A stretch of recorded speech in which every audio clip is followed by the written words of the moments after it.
Breaking news now on Fox 61, Connecticut's news station.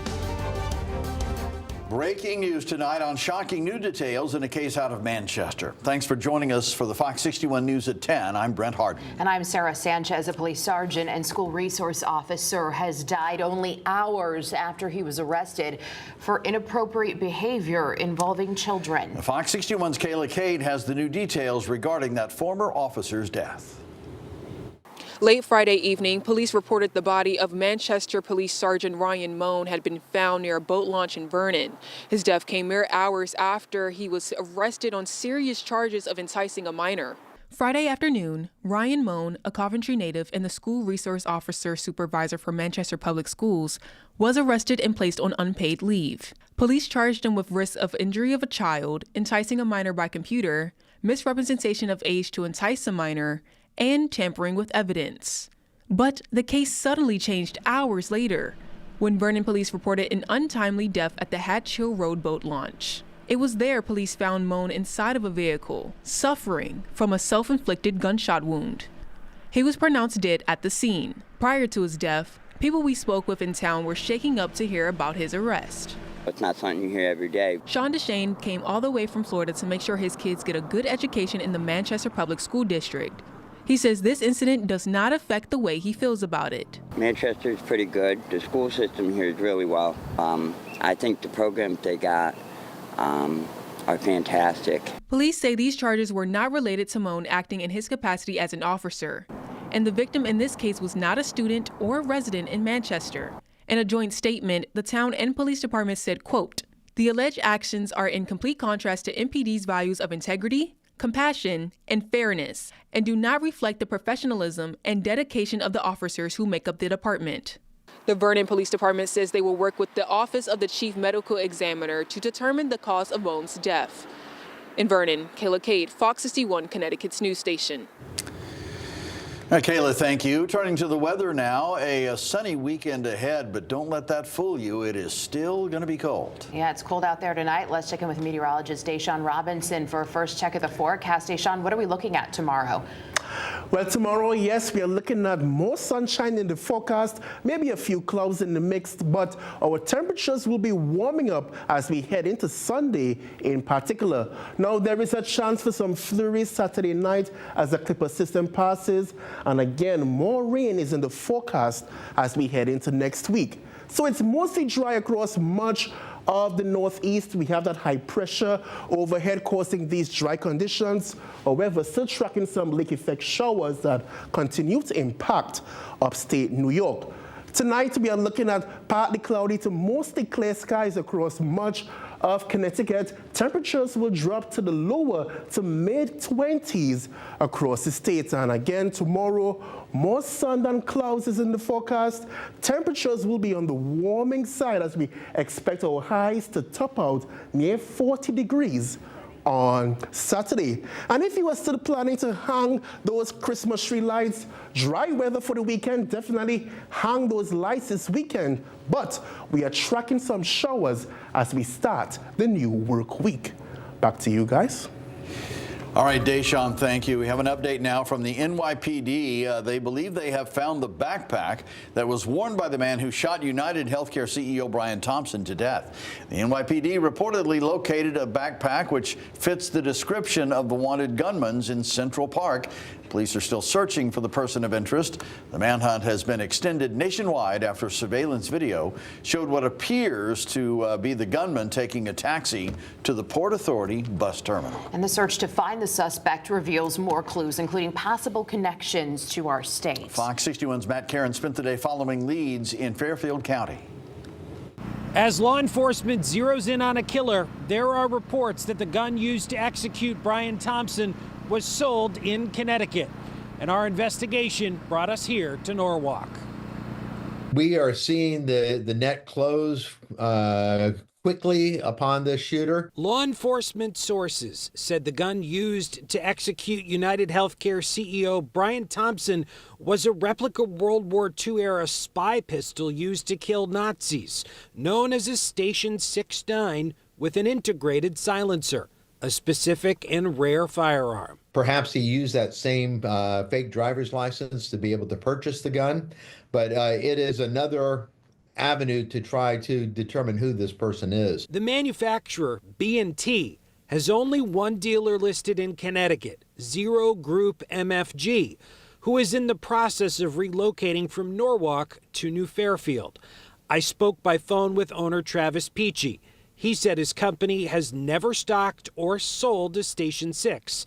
And after watching video of the killing, he doesn't even believe it was the gun used. The gun isn't the only item of interest. Bullet casings were inscribed with the words, "Deny, Defend, Depose," a reference to a book about denied insurance claims.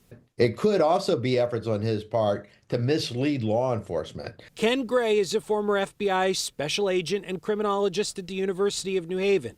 He said it's a matter of when, not if, the shooter will be captured.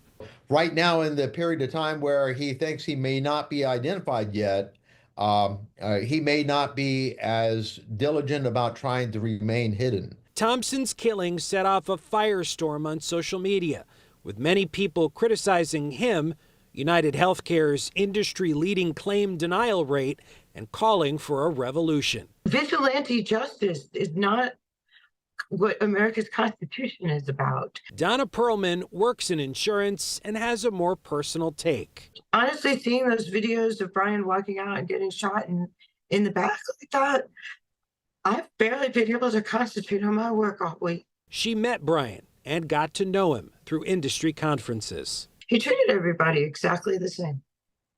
He was one of the most down-to-earth insurance executives I've ever met.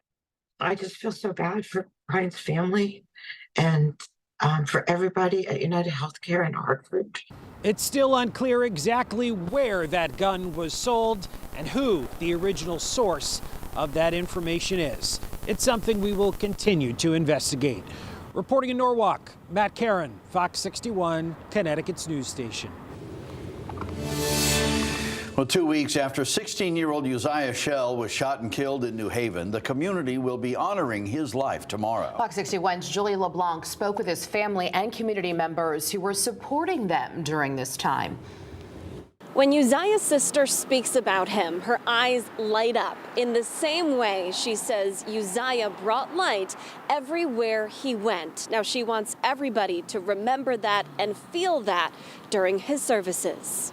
He was a lovable person, and he was very genuine, outgoing, and just always wanted the best for everybody. When you ask Aniqua Booker about her little brother, Uzziah Shell, it's obvious he was much more than that to her. Uzziah was practically like my child. That was my baby. Aniqua says her 16-year-old baby had big dreams. He loved fashion, athletics, and one day wanted to follow in his late father's footsteps to get into HVAC engineering.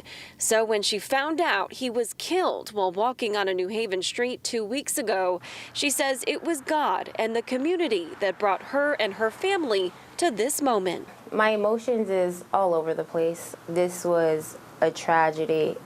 And I don't feel like any family should experience the hurt, the pain that my family is going through at the moment. That pain lessened just slightly with acts of kindness like this one. This is gonna be what he's wearing. This gray diamond-studded sweatshirt from Timatel Smoke Shop in Hamden is one of the last things Uzziah asked his family for.